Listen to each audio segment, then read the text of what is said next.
Bismillah. Assalamualaikum warahmatullahi wabarakatuh. Mga kapatid, ngayon ay tatalakayin natin bakit ang mga Muslim, for particular mga daiya, ay gumagamit sa Biblia na ayon sa kanilang pagkaintindi sa mga non-Muslim, particularly sa Kristiyano. Hindi naman kayo maniniwala sa Biblia. Bakit? Kayo ay nagkukot kayo sa Biblia na hindi naman kayo naniwala sa Biblia. Ito ay karaniwan ito na misunderstanding, misconception sa mga hindi mga Muslim.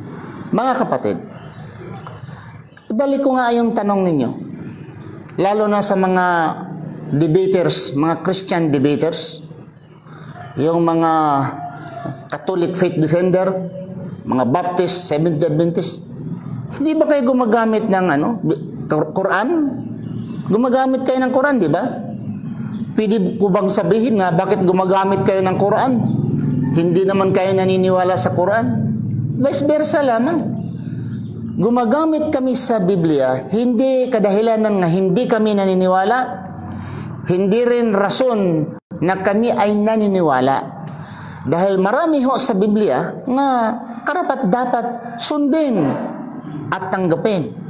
Sinabi diyan na ang unang tao ay si Adan. Si Adam, the first human being, si Adam.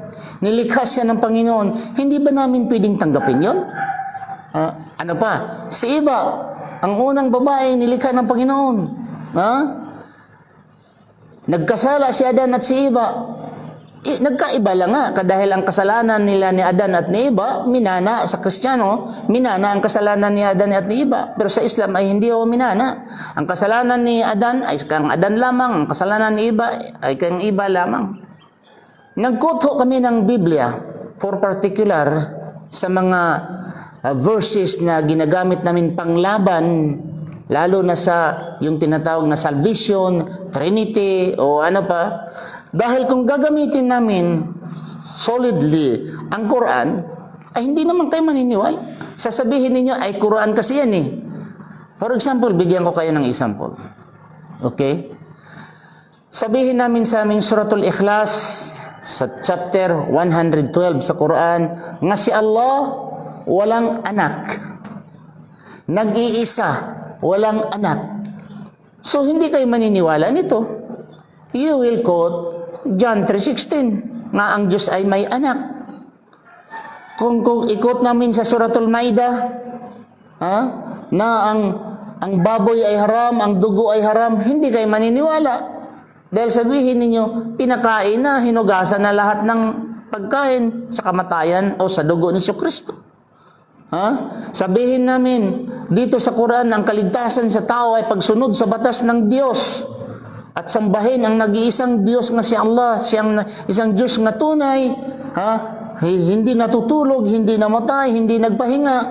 Sabihin ninyo ay ang aming Diyos ay isa lang, pero tatlong persona. Ama, Anak, Espiritu Santo. So tatakbo kayo sa Biblia. Anong magpa namin? Di ba?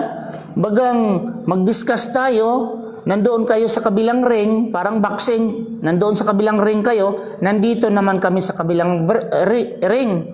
Nagboxing tayo, ay hindi ganun. So, kami mga Muslim, Allah,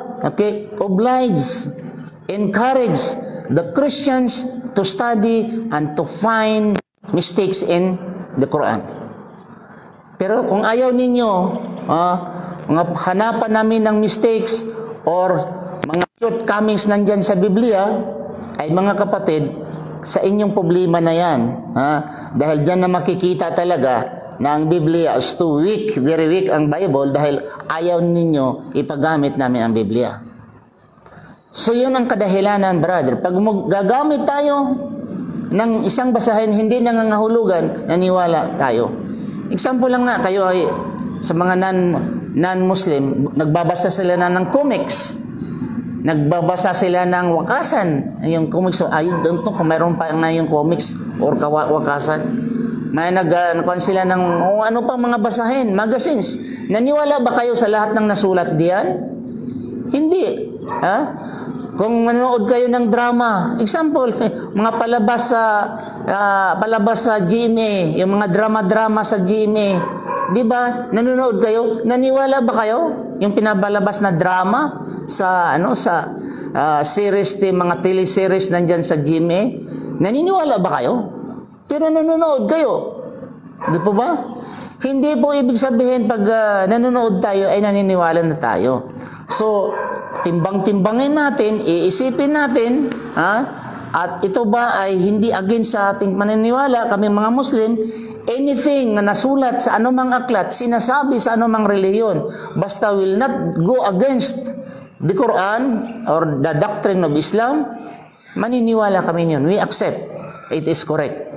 Mayroon ho kaming batayan, mayroon kaming criterion, no other than the Quran, our criterion or our belief, wrong or correct, sa haram or halal, walang iba ho ang Quran at ang sahih sunnah ng Prophet Muhammad sallallahu alaihi wasallam. Mga kapatid, ang may debate, again, I will announce to you, nga may debate mamaya, alas 8 Philippine time, okay? Pizza 21 ngayon, ang aming pong pagdidibatihan, patunayan ko po na mali ang Juan 1:1 at ang buong John, Book of John, the Gospel of John is not the Word of God. Tandaan niyo yan. Dahil maraming mga Kristiyano naniniwala, basta nandoon sa Biblia, kahit man salita ni Pablo, kahit man salita sa Satanas, ay salita pa rin ng Diyos dahil nandoon sa Biblia. Hindi po ganyan ang aming paniniwala. May salita po ng Diyos nandoon sa Biblia, mayroon pong hindi salita at may mga mali po ang nasulat sa Biblia. May mga mali po. For example lang dito sa Luke chapter 3, okay, about the genealogy of Jesus Christ. At sa Matthew chapter 1, the genealogy of Jesus Christ. Marami niyang mga kontradiksyunes. So hindi kami naniniwala noon nga tama. Sabihin man nila ang genealogy of Matthew tama. Kay Joseph at saka yung sa Luke naman ay kay Mary. Ito ang ganyan. Both are correct sa inyong paniniwala. Kristiyano, correct. Both are correct. Pero sa amin, both are mistake. Mistakes ho. Bakit? What's the use of genealogy from Abraham, Adam, or David? What's the use of genealogy? That in fact, si Jesus ay hindi naman isinila nga ginamit si Mary biologically. Yun din sa Lucas. Sabihin man ninyo ay si Mary, for what? Bakit ang tao nga walang genealogy, walang pinanggalingan, nilagyan niya ang genealogy? Very wrong. Imagine ikaw ay, supposing ikaw ay putok ikaw sa kawayan.